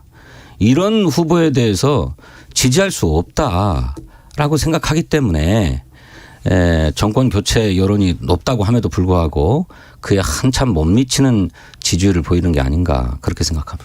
참 기이한 현상인데 두 후보가 다 공이 좀 비슷해요. 윤석열 후보가 정권 교체가 높지만 그 교체를 누구로 할 거냐 해서 국민들께서 아직 마음이 안 정해져 있는 부분들이 있습니다. 그렇기 때문에 그 전체를 다 받아먹을 수는 없는 부분이지만 그렇다고 그 부분이 상당 부분 또 안고 가야 되는 건 맞아요. 그러면 이재명 후보는 그러면 또 어떤가 이렇게 봐보면 대통령의 국정 지지율이 약 한 40%대에 오르고 있단 말이죠. 그렇죠. 30대 후반에서. 네. 그런데 그러면 이재명 후보는 대통령께서 먹었냐? 대통령이 그러면 그거를 먹고 있는가? 그것 또한 못 먹고 있습니다. 맞아요. 한참 떨어지잖아요. 그래서 그러한 괴리들이 좀 있는데 이런 부분들이 이제 아직 시간이 남아 있기 때문에 가면 좀 붙기는 하겠지만 그래서 이재명 후보가 지금 현재 차별을 못 하는 거예요.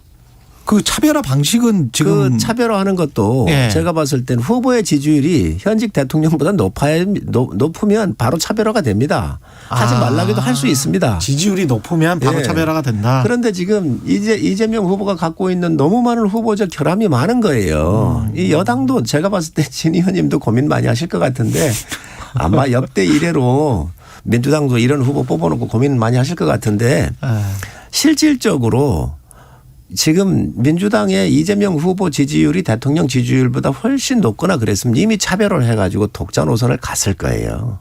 그걸 못 가고 있잖아요. 그렇겠네. 그렇기 때문에 여러 가지 그런 문제점들을 가지고 있다고 보여집니다. 아니 정당 지지율이 대통령 지지율보다 훨씬 더 높고 후보 지지율이 높으면 구태여 차별화할 필요도 없죠. 그 지지율만 유지해가도 되는 것인데 대통령과의 인위적인 차별화는 하지 않습니다.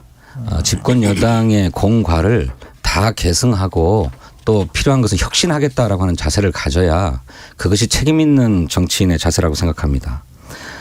있다면은 오류를 어떻게 바로잡을 것인가 또 한계를 어떻게 극복할 것인가 하는 데서 이전 정부의 발상이나 어떤 관행을 뛰어넘는 이런 새롭고 혁신적인 발상은 할 수 있어도 뭐 일부러 차별화를 해서 대통령을 공격하고 정부를 공격하고 제 얼굴에 침 뱉기라고 생각해서 저는 그런 짓은 하지 않을 거고요.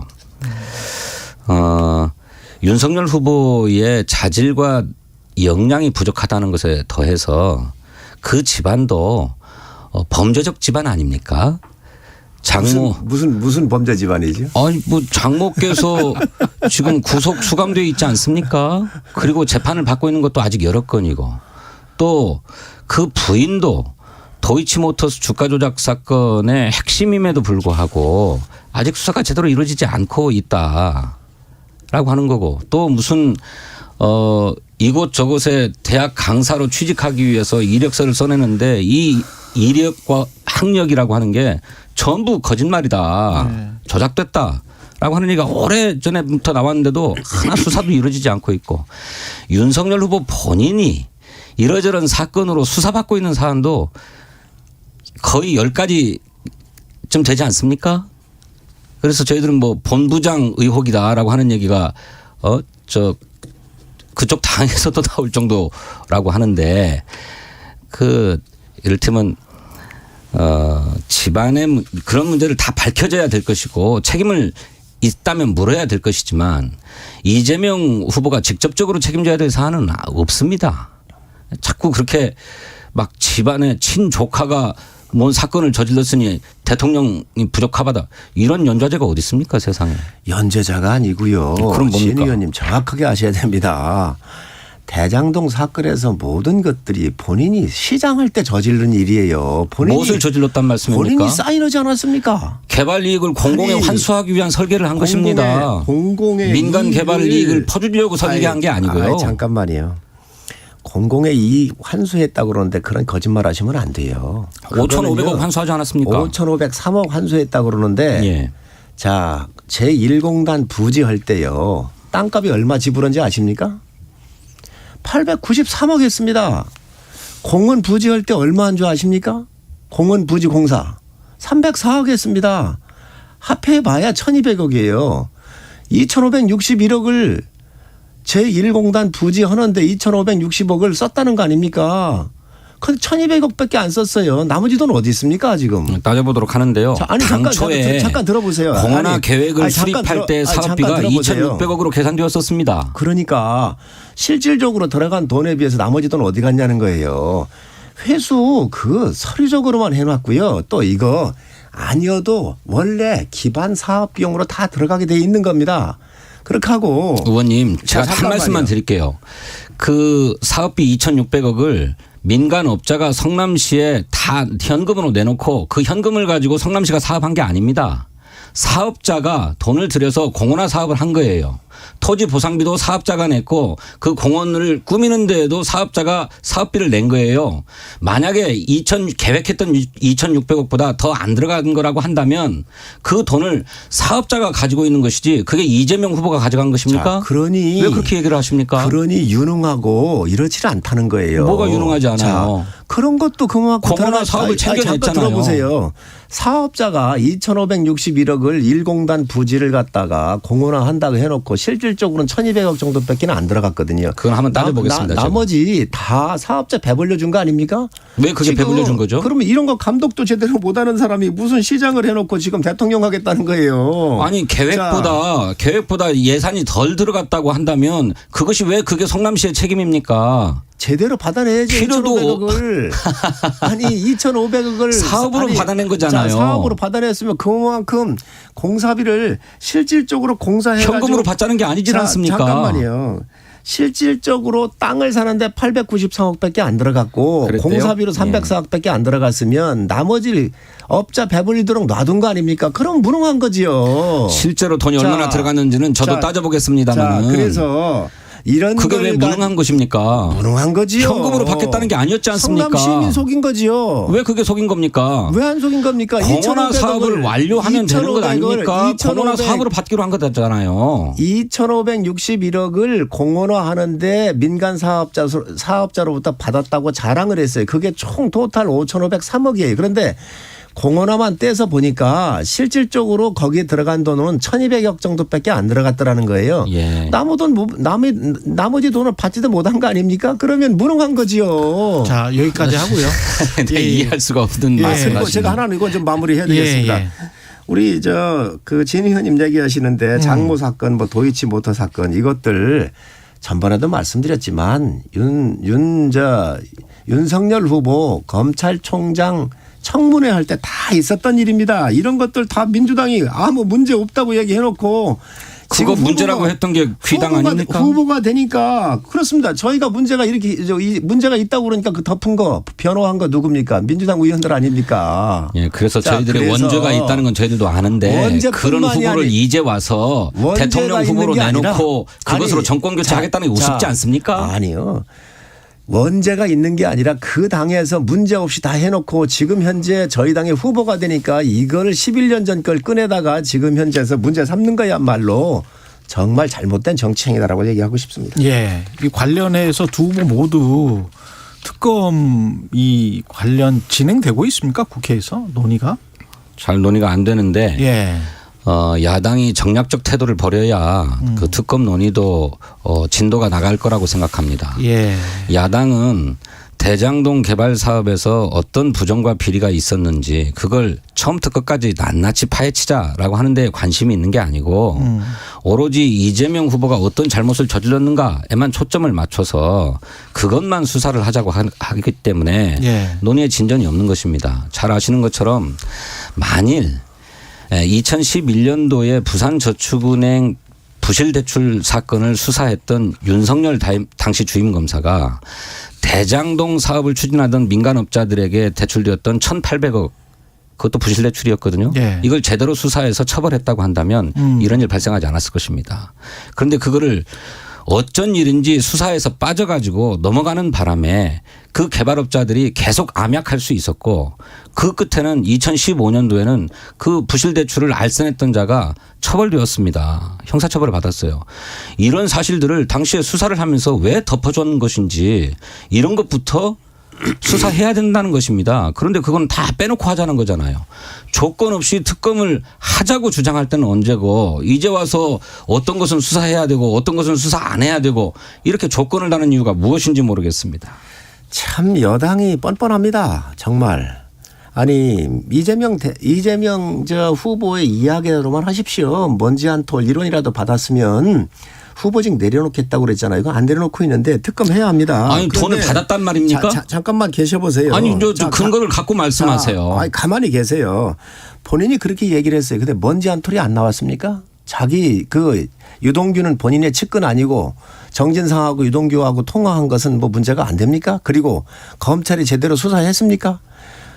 아니 그러니까 유동규가 잘못을 저지른 데 대해서는 정치적 책임이 있지요. 가만히 계셔보세요. 자 그러면 이거에 대한 총체적인 컨트롤 타워가 누굽니까? 책임져야 되는 사람이 누굽니까? 시장이었고 결재권자였고 감독권자가 이재명 시장입니다. 그리고 검찰이 수사를 제대로 하지 않는 거 뻔히 알지 않습니까? 검찰이 수사를 제대로 아니하면 부실하면 특검을 간다고 얘기를 했어요. 그런데 검찰이 압수수색을 제대로 했습니까? 아니면 휴대폰이라도 제대로 가져왔습니까? 전부 다 지금 도와주기 수사를 한다고 하는 것을 국민이 다 알고 있는데 여기까지 하고요. 왜 한 4분밖에 안 남았기 때문에. 그래서 이러한 아니 그래서 무조건 특검하자고 하는 거 아닙니까? 저희도 검찰 수사가 대단히 미흡하다라고 하는 점을 인정하고 제대로 된 수사를 하자는 거예요. 빨리 나와서 그리고 우리 서민정 의원님 자꾸 뭐 먼지 한 톨이라도 나오면 사퇴한다고 그랬다는데 진행이 안 되는 걸로 알고 있고요. 예.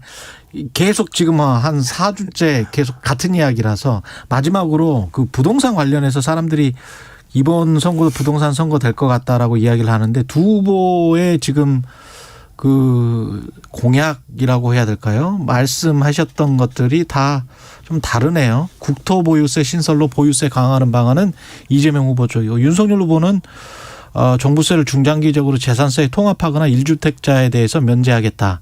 이게 윤석열 후보 쪽이고 이건 완전히 이제 철학적으로 확 나뉘는 부분 같은데요. 그렇습니다. 예, 각각 한 1분씩 정도 말씀을 해 주십시오. 관련해서. 우리나라 부동산 실효세율이 전 세계적으로 굉장히 낮은 편입니다. 0.17%라고 하거든요. 예. 그런데 OECD 국가들의 평균을 보면 0.45% 되고요. 또 몇몇 선진국들은 거의 1%에 가깝습니다. 미국의 경우에는 0.9%라고 하는 실효세율을 가지고 있는데 그것에 보면 우리의 부동산 세금이라고 하는 것이 너무 미약해서 부동산 보유에 훨씬 더 큰 매력을 느끼고 유혹을 느낀다는 거죠. 그 때문에 이 부동산, 땅과 집을 가지고 돈을 벌려고 하는 투기 세력들이 지속적으로 매수 유혹을 가지고 있고 그래서 자산의 격차가 점점 심해지고 있고 또 그에 따라서 집값도 또 땅값도 뛰고 있기 때문에 이 문제에 대한 근본적 처방이 필요하다라고 하는 점에서 국토보유세를 통해서 실효세를 높이자라고 하는 것이고 동시에 이렇게만 하면 조세 저항이 있을 수 있기 때문에 오히려 이 재원을 국민에게 기본소득으로 돌려드림으로써 대다수 국민들은 세금 납부의 효과를 체감케 하고 그렇게 하자라고 하는 것이 이재명 후보의 부동산 공약입니다. 그에 비해서 윤석열 후보가 종부세를 없애겠다 이렇게 얘기하고 있는 거는 명백한 부자 감세입니다. 그렇지 않아도 부동산 보유세가 너무 취약해가지고 자꾸 부동산 투기의 유혹을 일으키는 이런 세제 구조를 가지고 있는데 부자들 2%가 안 되는 부자들이 내는 세금을 감세해 주겠다. 없애겠다라고까지 얘기하는 것은 그야말로 윤석열 후보가 우리 대다수의 무주택 서민이나 청년, 신혼부부의 어려운 사정들을 살피고 있는 것인지 집부자, 땅 부자들의 세금 깎아주겠다는 발상이 어떻게 나오는 것인지 저는 이해할 수가 없습니다. 민주당이 이런 얘기할 자격이 있을까? 25번의 종부세를 비롯해서 모든 세제까지 포함해서 동원해가지고도 이 집값을 못 잡았잖아요. 그래서 지금 현재 전부 다 전세 난민을 만들고 이 국민들을 피폐하게 했는데 이 자산 격차로부터 오는 이 실망감은 2030한테 꿈이 다 사라지게 한 겁니다. 그렇기 때문에 중요한 것은 공급도 해야 되고 시장 기능을 회복을 해야 돼요. 시장의 기능 회복 속에는 세제 문제도 잘못되어 있으면 조정을 하자는 것이지요. 저희 윤석열 후보가 종부세를 없애자고 한 적이 없어요. 검토하자고 얘기를 했지. 이것들이 너무 과하거나 문제가 있으면 시장의 기능에 저하를 줄 수가 있습니다. 시장의 기능을 정상적으로 작동할 수 있도록 한다고 한다면 세금 구조도 양도세 같은 경우 너무 많아서 이 세금 내는 것보다는 아예 갖고 있거나 상속하려고 하는 거 아니겠습니까? 그렇기 때문에 조정하자고 하는 거기 때문에 저는 이 방법이 맞다고 봅니다. 말씀 감사하고요. 최고의 정치 국민의힘 송일정 의원 그리고 더불어민주당 진성준 의원입니다. 이준아, 이 커다란 배추를 누가 키웠을까요? 농부님? 농사를 지으며 우리 땅도 환경도 지키니까. 와, 사과가 열려있네. 너무 맛있어요. 우리의 먹거리를 안전하게 키우니까. 마을이 깨끗하네. 이준아, 우리도 여기서 살까? 네! 깨끗한 마을, 소중한 공동체를 이어가니까. 건강하게 지켜주셔서 안전하게 키워주셔서 소중한 걸 이어주셔서 고맙습니다.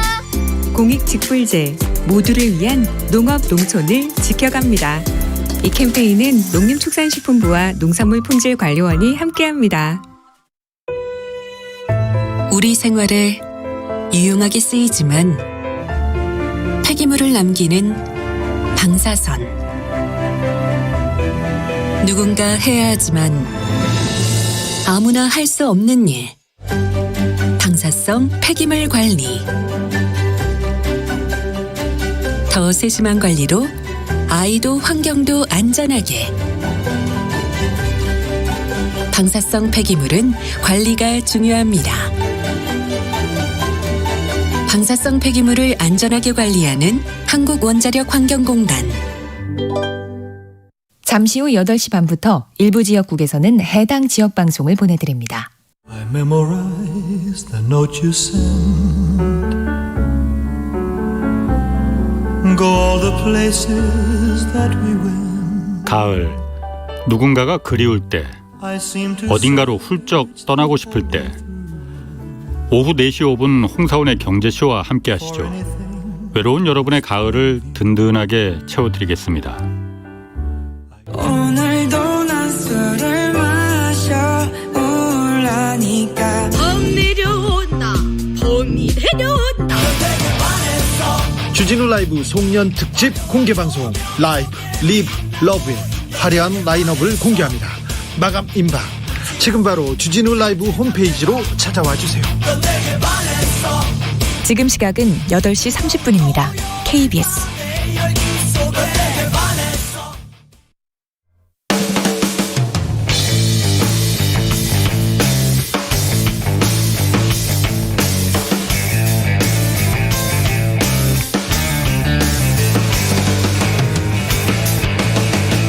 최경영의 최강 시사. 네, 목포시 도시재생 사업 자료를 미리 받아서 부동산 투기해서 부당 이익을 챙겼다는 혐의를 받았던 손혜원 전 의원, 항소심에서 부패방지법에 대해서 무죄를 선고받았고요. 부동산 실명법 위반 혐의에 대해서만 벌금 1,000만 원이 선고됐습니다. 이 말은 핵심이었던 부동산 투기 혐의에서는 벗어났다, 이렇게 말할 수 있겠습니다. 손혜원 전 의원 전화로 직접 연결해 보겠습니다. 안녕하세요. 네, 안녕하십니까. 네. 일단 2심 재판부가 부동산 투기 혐의에 관해서는 무죄를 선고를 한 겁니다. 네. 예, 3년 정도 시간이었는데 그동안에 심적으로 상당히 괴로우셨겠습니다. 처음에 좀 황당해서 괴로웠던 부분은 있었지만, 예. 어차피 이제 재판이 시작되고 이것이 단기간에 끝날 것이 아니었기 때문에, 예. 담담한 마음으로, 그냥 진행하는 과정에서 최선을 다하고 있었습니다. 2심 재판부의 그 판결 내용을 조금 좀 설명을 해 주십시오. 이 관련해서, 부패방지법과 관련해서. 그러니까 1심의 유죄에 관련된 것이 너무나 황당했기 때문에, 예. 저희는 1심에서도 거의 1년에 걸친 그 재판을 굉장히 성실하고 그야말로 아주 디테일한 부분들까지 다 준비를 해서 우리가 죄가 없다는 것을 충분히 증명을 했다고 생각을 했었습니다. 그러나 이 결과가 유죄가 나오는 걸 보고 2심에서는 조금 다른 방향으로 이 일을 해야 되겠구나라고 우리는 이제 재판부와 의견을 모았기, 우리 변호사팀과 법무팀과 의견을 모았기 때문에 이제 그 과정을 쭉 해나가면서 1심에서 그 검찰이 내렸던 그 결론들, 유죄 결론에 대해서 우리가 아주 더 그 조목조목 그야말로 아주 정확한 증거와 증인들, 그런 분들을 이제 내세우고 준비를 해서 재판부를 제가 그럴 사람이 아니라는 것, 그리고 그 기소가 얼마나 황당했는지를 재판부가 다시 이해를 제대로 할 수 있도록 하기 위한 노력을 했고, 이제 그것이 이제 주요했던 결과였습니다. 2심에서도 검찰의 입장은, 그리고 그들의 태도와 그 재판을 진행하는 그 과정은 1심하고 전혀 다름이 없이 그냥 오만한 거죠. 자기들이 생각이 다 옳다라는 식으로 그냥 부분적으로 이 짜깁기한 그런 증거와 그 증인들로 그냥 진행을 했었죠. 그래서 저희는 차라리 1심에서 한 번 당했기 때문에 2심에서 우리가 뭘 해야 되는지를 아주 정확히 판단을 하고 있었기 때문에 이 좋은 결과를 낼 수 있었지 않았나라는 그런 생각을 하고 있습니다. 그러니까 1심에서랄지 그 전에 SBS 보도랄지 이런 것들, 검찰의 주장은 비밀 자료를 받아서 이걸 부동산 투기를 해서, 목포에서 부동산 투기를 해서 그 시세 차익을 노린 경제적 동기가 있었다, 이런 거였는데 2심 재판부, 항소심 재판부에서는 관련해서 이게 그 전부터 목포의 구도심 개발을 위해서 살려고 준비하고 있었다, 이걸 인정해 준 거잖아요. 그게 이제 뭐냐 하면 그 1심에서 이 사람들이 비밀자료가 아니라 그 보안자료라는 네이밍을 새로 자기들이 한 것입니다. 예, 보안자료. 그래서 보안자료라고 해서 그것을 명명하고 그 2019년 5월 18일에 2017년 5월 18일에 그 자료를 그렇게 찍어서 한 이유는 그 자료를 제 보좌관이 그 자료를 받은 날 저녁에 친구한테 사진을 찍어서 보냅니다. 예. 이것은 무슨 내용이냐면은 이것이 이 비밀을 유출했다라는 그 죄를 물을 수 있는 이 아주 중요한 그 물건으로 생각을 한 거죠. 그런데 사실은 그것 때문에 이분들이 이번에 그 저희가 무죄를 받고 그들의 논리가 무너질 수밖에 없었던 것이 예. 그것이 그러니까 보냈으니까 제 보좌관이 예. 보냈으니까 이것은 비밀이었고 이것을 비밀을 유출했다. 이것이 부패방지법을 이룬 가장 그 뼈대가 되는 것이었거든요. 그런데 이것이 이 자기들의 자충수였다는 것은 뭐냐면 예. 그 자료 이전에 제가 먼저 다른 조카한테 집 3개를 1억의 증여를 통해서 사줬거든요. 예. 그러니까 그 친구를 이번 재판에서는 계속 1심과 2심에서 투명인간 취급을 했어요. 그게 손소영 갤러리 카페인데 예. 손소영이 증인으로 나왔고 그것이 3개의 집이 이미 그 비밀 자료라고 하는 것 전에 모두가 샀던 것을 알고 있음에도 불구하고 그 얘기는 꺼내질 않는 거예요. 그게 비밀 자료가 이미 아니었음이 그 전에 매입을 통해서 밝혀졌음에도 불구하고. 예. 아니 그 사람들은 끝까지 그것을 비밀 자료라고 우겼죠.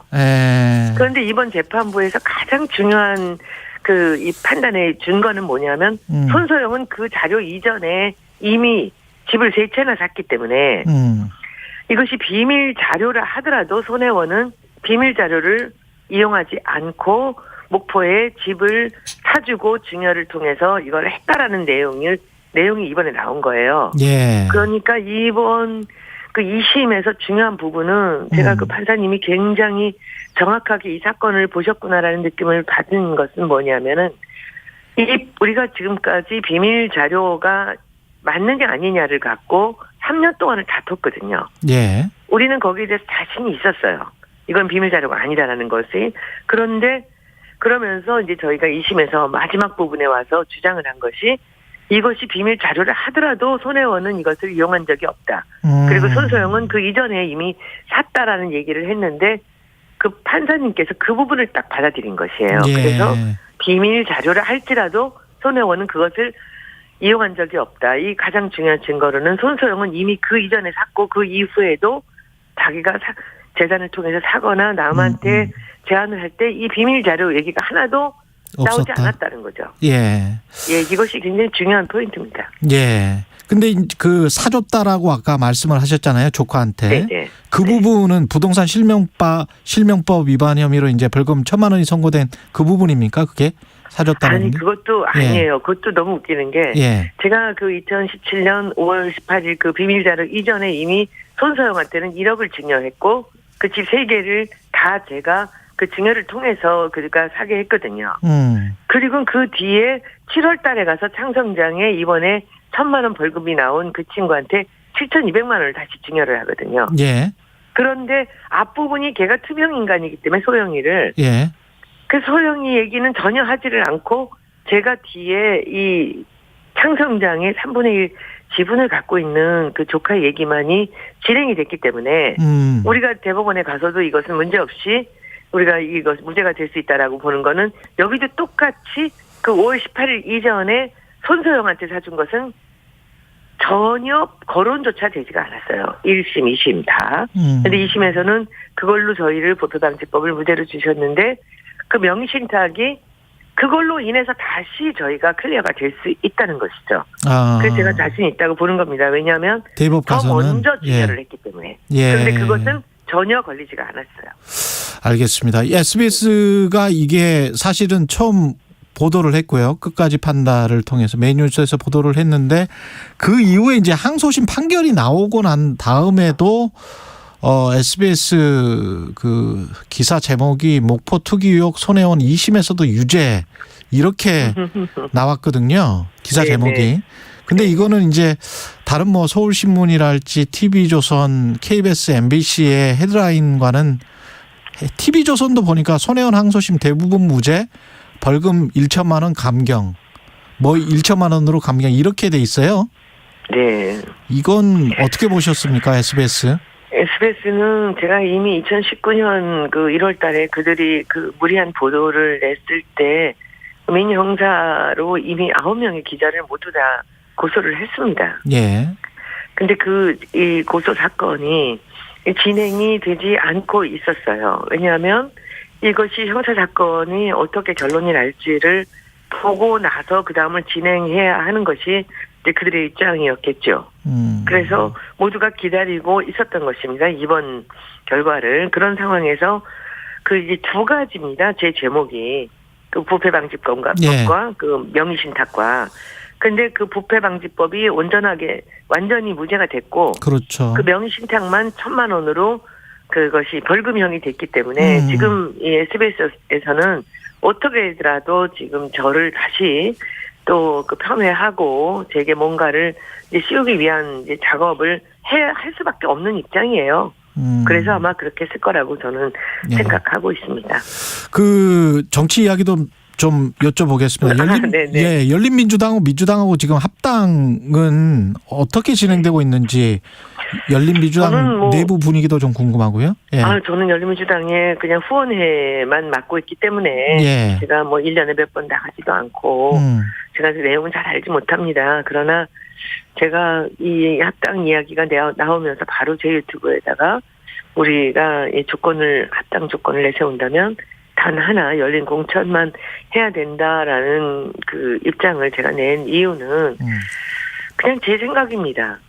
이 열린민주당이 민주당과 합당을 한다면 그 조건에 있어서 우리가 내세울 게 저는 단 하나 그 열린 공천만 해야 된다라는 생각을 했습니다. 그 이유는 우리 열린민주당은 우리나라 정치 역사상 처음으로 국민과 당원이 비례대표 후보를 추천하고 그리고 순위를 매기고 151만 명의 그 투표로 인해서 3명의 국회의원을 당선시킨 정말 역사적인 일을 우리가 진행을 했던 이 당입니다. 그래서 제가 지난 열린민주당의 그 공천위원장을 맡아서 참으로 어려운 일도 많고 정말 참기 힘든 일도 많았지만은 그것을 끝까지 지키고 해냈던 제 입장에서는 지금 이렇게 당원들이 만들어준 그리고 국민들이 표를 찍어준 당을 그냥 우리 당의 조건으로 서로 유불리에 따라가면서 그렇게 조건을 내서는 안 된다라는 제가 생각을 한 것이죠. 당원들의 입장에서 본다면 열린민주당은 당원들이 만든 당이거든요. 그래서 저는 그 부분을 그 첫 번째 조건으로 그리고 단 하나의 조건으로라도 내세워서 이 당원들을 설득하고 그들과 함께 우리가 좋은 마음으로 좋은 결과로 합당을 해야 된다라는 생각을 그렇게 이제 표현을 한 것입니다. 마지막으로 있지 않습니까? 이재명 후보 그 민주당 홍보 전문가시기 때문에 민주당 대선 캠페인 홍보 같은 경우는 잘하고 있는 것 같습니까? 못하고 있는 과거에 보면 비판도 많이 하셨잖아요.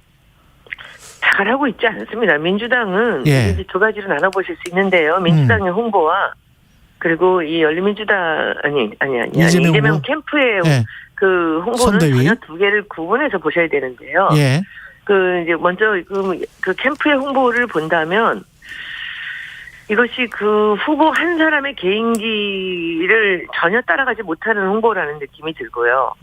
그러니까 이것이 후보의 장점을 앞으로 나서게 하고 단점들은 이제 보완을 하면서 해주는 것이 그 홍보의 가장 기본인데 그 후보를 따라가지도 못하는 그런 홍보라고 볼 수 있고요. 그리고 이제 더불어민주당의 홍보는 차라리 안 하는 게 나은 홍보를 하고 있어요. 특히나 요즘에 그 길거리에 거는 그 현수막을 보면요. 당장 그만두셔야 됩니다. 무슨 얘기인지도 모르고요. 사람들한테 전달이 제대로 되고 있지 않습니다. 제가 몇 번 얘기를 했는데 또다시 비슷한 게 또 나오고 있어요. 그래서 저는 민주당은 그 대선 국면에서 자기들이 여기서 해야 될 일이 뭔지를 조금 더 냉정하고 그리고 명확하게 그 정리를 한 다음에 홍보를 시작해야 된다는 그런 생각을 하고 있습니다. 알겠습니다. 지금까지 손혜원 전 의원이었습니다. 감사합니다. 고맙습니다. KBS 1라디오 최경영의 최강시사 듣고 계신 지금 시각은 8시 44분입니다.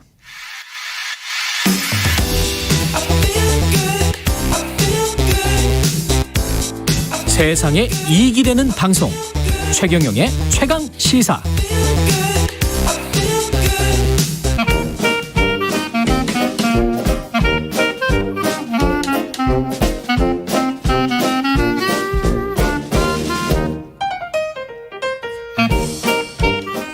네, 해마다 이맘때가 되면 미래를 예측하는 내년 트렌드 어떻게 될 것이다. 뭐 이런 전망서들이 많이 나오는데요. 내년 우리 사회의 트렌드는 어떻게 또 바뀔지 상명대학교 경제금융학부 이주령 교수님 연결돼 있습니다. 안녕하세요.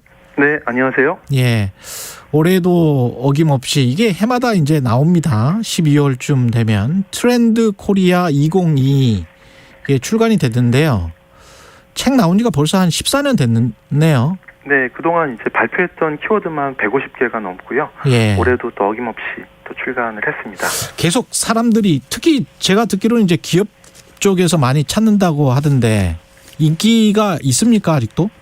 네, 아무래도 이제 뭐 시장의 어떤 불확실성이나 불투명성이 좀 커지고 있는 그런 상황이고요. 예. 또 코로나19 때문에.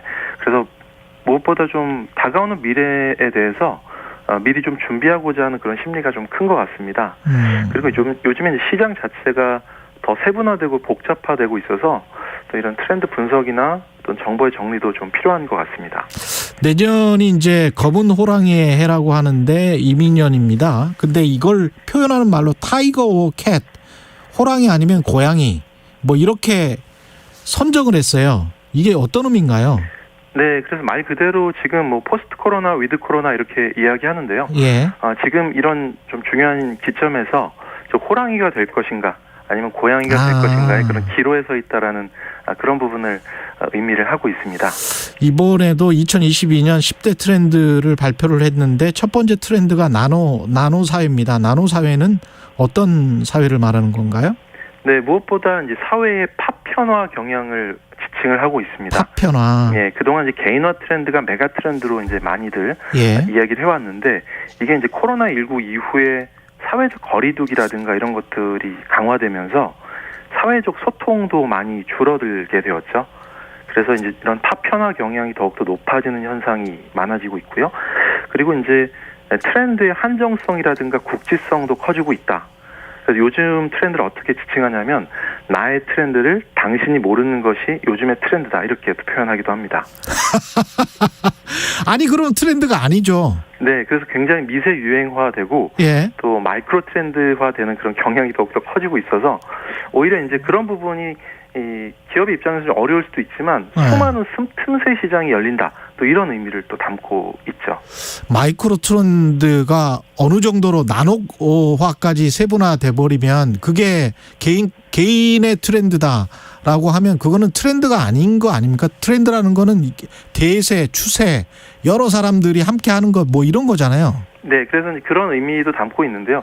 물론 경향성 같은 것들도 분명히 존재하지만 또 이렇게 트렌드 자체가 이제 극소화되는 이런 현상들도 또 많이 나타나고 그렇군요. 있고요. 네, 그래서 나노 사회에서는 특히나 더 파편화되고 있기 때문에 우리 사회적인 연대와 협력이나 또는 공공선 또 공동체 의식의 강화 노력이 더욱더 필요해지고 있다 이렇게 볼 수 있겠죠. 역으로 눈에 띄는 키워드가 두 번째가 머니러시인데요. 네, 머니러시라는 거는 요즘에 골든러시라는 그런 말이 있었잖아요. 그런 것 같이 사람들이 투잡을 넘어서 요즘에 엔잡이라고 합니다. 여러 개의 또 직업을 갖고 있고요. 또 수입의 파이프라인도 굉장히 다각화하고 있습니다. 그래서 요즘에는 뭐 투자 수단도 주식, 부동산에 더해서 또 미술품이나 음악 저작권이나 또 NFT 같은 다양한 투자 수단이 등장하고 있죠. 그래서 결국에는 뭐 요즘에 뭐 대출 끼고 투자하는 레버리지도 중요해지고 있지만 결국 개개인 각자가 또는 성장 또 자기 실현의 수단으로서 또 이 돈벌이에 나선다는 점에서는 결국은 개개인이 앙터프리너십이라고 하죠. 기업가 정신이 더욱더 중요해지고 있다 이렇게 볼 수 있죠. 그럼 이런 어떤 돈을 쫓는 이런 흐름은 내년에도 계속된다. 네, 그렇습니다. 득템력이라는 단어는 저는 처음 봤어요. 그러니까 득템하다. 아이템을 뭐 획득하다에 힘 역자를 붙인 거잖아요. 네, 득템하고 싶은 그 물건을 얻는다는 거는 그러니까 단순하게 값비싼 제품을 얻는다는 그런 의미를 넘어서 요즘에는 정말 갖기 어려운 그 아이템을 얻는다는 게 그 과시와 또는 차별화의 요소가 된다는 그런 의미를 담고 있습니다. 희소 상품들. 그렇습니다. 요즘에 뭐 리미티드 에디션이나 또 한정판 그리고 이제 뭐 명품 같은 경우도 오랫동안 기다려야지 살 수 있는 이런 제품들 있잖아요. 네, 그런 희소한 상품을 얻을 수 있는 능력, 소비자의 능력을 가리켜서 득템력이라고 하는데요. 요즘에는 그래서 이런 걸 갖기 위해서는 트렌드나 유행에 대한 정보력, 이해력도 있어야 되는 거고요. 또 요즘에 오픈런이라고 하잖아요. 밤샘 줄서기 하는 이런 것들도 불사해야 하는 뭐 이런 부분도 있습니다. 아니 근데 꼭 제가 트렌드를 쫓아갈 필요는 없는 거죠. 이거 꼭 해야 되는 건 아니잖아요. 그죠? 예, 이런 현상들이 좀 나타나고 있다라는 거. 그럼 뭐 이런 현상들이 나타나고 있다. 제가 뭐 귀찮으면 안 해도 되는 거 아닙니까? 네, 그렇습니다. 그죠? 그래서 새로운 어떤 과시의 수단으로서 득템력이 또 중요해지고 있다. 이렇게 보여지고 있죠. 러스틱 라이프라는 거는 이제 그 러스틱이라는 시골에라는 그 뜻의 과 그 삶이라는 것을 합쳐가지고 시골의 투박함과 여유로움을 즐기는 생활도 오히려 새로운 트렌드가 될 것이다. 네, 그렇습니다. 이게 시골 지향의 라이프 스타일이 이제 뜨고 있다 이런 건데요. 이게 사실은 메가 트렌드였죠. 예전에도 많이 회자가 됐었는데 요즘 뭐 바캉스 형태가 촌캉스, 오캉스 해가지고 그냥 한옥 바캉스, 촌에서 바캉스 즐기는 것부터 해서 또 요즘 뷰도 뭐 바다뷰, 논밭뷰, 노을뷰 되게 많고요. 그리고 이제 멍때리기라고 해서 불멍, 풀멍, 물멍 뭐 다양하게 이제 등장을 하고 있습니다. 근데 이제 중요한 부분은 뭐냐면 과거는 이제 2도 향촌의 트렌드에서 이제는 5도 이촌의 트렌드로 바뀌고 있다. 도시를 떠나서 시골로 향하는 트렌드에서 이제는 5일은 도시에 이틀은 시골에 머물면서 동시에 즐기는 거죠. 시골과 도시 라이프 같은 것들을 동시에 즐기는 라이프 스타일을 지칭합니다. 사람들이 점점 이제 나는 자연인 뭐 이런 자연인이 되고자 하는 그런 욕구도 도시가 너무 지치니까 그런 게 있나 봐요. 그렇습니다. 힐링을 받고 싶은 거죠. 그리고 의류 같은 거를 보면 이런 거를 제가 느끼는데 젊은 세대들이 건강 관리 적극적으로 한다고 해서 굉장히 의류들이 뭐랄까요? 슬림하고 운동하기 딱 좋은 그런 형태로 계속 그런 의류들이 많이 나오더라고요, 요새. 그렇습니다. 자연 속에서도 좀 더 실용적으로 즐기려고 하는 거죠. 그런 심리가 더 반영이 되는 것 같습니다. 이게 뭐 헬시 플레저입니까? 이게? 헬시 플레저라는 거는 특히 이제 건강에 대한 관심이 특히 시니어뿐만이 아니라 코로나19 이후에 2030 MZ세대에게도 굉장히 이제 중요해지고 있다는 겁니다. 그래서 요즘에는 이제 얼리 케어 신드롬이라고 해서 치료의학의 관점에서 예방의학이라는 게 정말 또 중요해지고 있죠. 거기에 더해서 또 건강관리도 즐거워야 된다라는 그런 이 젊은 세대의 건강관리법이 또 중요해지고 있는 거고요. 뭐 다이어트 식품 같은 거나 이런 건강식품도 또 맛있어야 된다. 건강하면서도 플러스 알파 재밌고 맛있어야 된다는 이런 또 감성도 중요해지고 있습니다. 이 소비에서는 확실히 그 젊은 사람들이 주도를 하잖아요. 뭐 입는 거든 먹는 거든 우리 사회의 변화 흐름에 MZ세대가 어떤 주체가 됐다라고 보십니까? 어떻게 보세요? 정치에서도 그렇고. 네, 이제 트렌드적인 관점에서 봐도 이제 과거에는 기성세대에서 신세대로 이제 소비 문화가 하향적으로 전파되는 그런 흐름이었는데 지금은 MZ세대에서 오히려 역으로 기성세대로 상향적으로 트렌드가 전파되는 경향이 강해지고 있습니다. 그렇군요. 그래서 MZ세대의 트렌드 다이내믹스가 강해진다는 의미는 마찬가지로 정치사회 분야에서도 새로운 어떤 바람을 일으키고 변화의 동력을 만드는 힘도 이 젊은 세대가 큰 역할을 할 수 있다라는 그런 의미를 내포하고 있습니다. 과거 세대라고 해야 될까요? 기성 세대는 그러면 별 소용이 없는 겁니까? 요즘에 이제 기성세대에 대한 그런 뭐 관심 중에서 요즘에 또 X세대에 대한 관심들이 많이 커지고 있습니다. X세대는 몇 년생들이죠? 보통 이제 제일 핵심 X세대는 70년대생을 가리키죠. 한 40대 정도 되는. 그렇군요. 원래 X세대가 세대 담론의 시작을 알렸습니다. 그래서 X, Y, G, Y는 밀레니얼 세대를 가리키고요. X세대가 서태지와 아이들이 X세대잖아요. 그렇죠. 그 즈음의 세대가 X세대고요. 그 세대가 이제 여러 가지 정치적, 경제적, 사회적 격변기를 거쳐왔고요. 네. 그래서 개성이나 자유로움에 대한 가치 같은 것들을 내재화한 세대이기도 합니다. 여기서 이제 X세대를 요즘에 X틴이라고도 지칭을 하는데 예. 그런 가치를 내재화하고 있을 뿐만이 아니라 10대 알파 세대 자녀와 이런 라이프 스타일을 공유하는 세대이기도 하거든요. 그래서 우리가 사실은 이 X세대가 인구적으로 봐도 가장 많은 인구 비율을 차지하고 있습니다. 예. 그래서 결국에는 강력한 소비 파워를 가지고 있기 때문에 많은 기업들에서 MZ세대 못지않게 X세대에 관심을 기울여야 된다. 이런 관점을 또 말씀을 드릴 수가 있을 것 같아요. 그 마지막으로 그 내러티브 자본이라고 네. 이것도 중요한 트렌드라고 하셨는데 이게 뭐죠? 내러티브라는 건 이제 스토리텔링과는 조금 다른데요. 내러티브를 만드는 것은 이제 그 청중의 역할이 그만큼 중요하다. 예.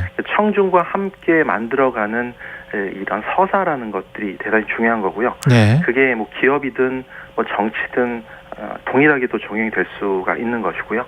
그 내러티브를 이제 설파하는 기업의 관점에서는 창업자가 될 수가 있는 거고, 예를 들어 이제 정치의 측면에서 뭐 대선의 측면에서는 그 후보자가 될 수도 있는 거죠. 예. 그런 자신의 어떤 삶의 어떤 담론, 삶의 어떤 그 스토리하고 자신의 정치적 담론 같은 것들이 좀 유기적으로 연계되면서 대중들에게 다가서는 거, 이게 사실은 또 중요하다 볼 수도 있겠습니다. 이게 마지막으로 이 현상입니까? 아니면 트렌드라는 게 지금 네. 어떤 발견하는 학자들이 발견하는 매년 발견하는 현상입니까? 아니면은 이쪽 방향으로 가야 된다는 어떤 당위 같은 것도 좀 들어 있습니까?